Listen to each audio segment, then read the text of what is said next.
Guys, welcome back to Electrical Car Repair Live. Thank you guys for watching and subscribing to the channel. Today will be super helpful video, guys. If you're trying to find the fuse, guys, for the key solenoid or for the sport mode switch on Hyundai Sonata generation, guys, from year 2009 to year 2015.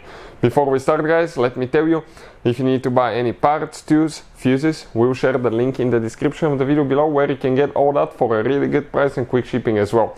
Another thing, every single car we get at the garage, we try to make at least 200 to 300 free repair videos, guys. We take them completely apart, we show you how to fix anything. Specifically on this generation Hyundai Sonata, we'll have at least, guys, 200 electrical videos and at least 300 mechanical videos. All the electrical videos will be found on this channel that you're watching now, Electrical Car Repair Live. If you want to see the mechanical videos, guys, okay, they will be posted on our main channel, okay, taking everything apart, engines, things like that, on our main channel, Auto Repair, guys. And we have helped more than 100 million people, guys. We have information that can save you so much money, so please check it out. In addition, guys, let me tell you, our mission here at the shop is to save you as much money as we can. All we need in return, please subscribe to the channel and like the video.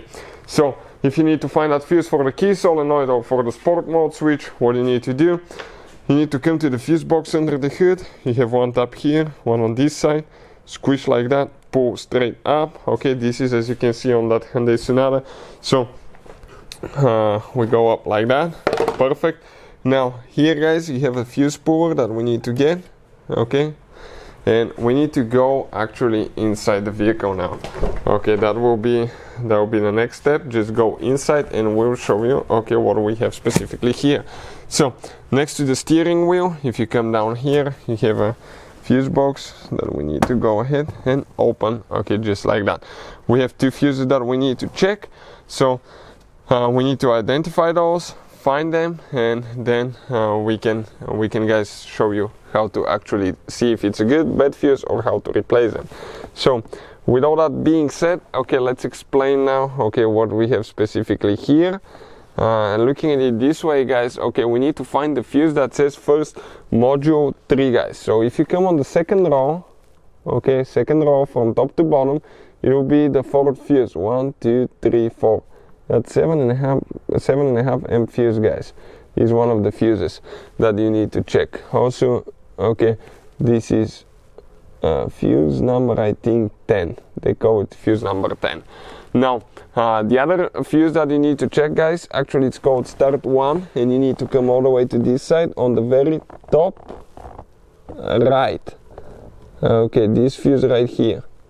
This is the fuse that you need to check as well. Okay, right there. So if you need to, guys, check those fuses, you grab the fuse puller, okay, you spread it, go on top of the fuse, grab it, pull it out. This is, guys, okay, the fuse now. So how you find out if it's good or bad, you can usually see through the glass. In some cases it's hard to tell. In that case, we'll put a special video that explains how to test the fuse in just a few seconds, guys, and find out if it's good or bad. So if you need to buy a replacement one, check out how many fuses you can get for fraction of the price, guys. Really affordable deal. So I'll put the link in the description of the video below. When you're ready, install the new one, go ahead, close your cap, okay, and you're ready to go. Hopefully, guys, the video will be helpful. Thank you for watching and see you next time.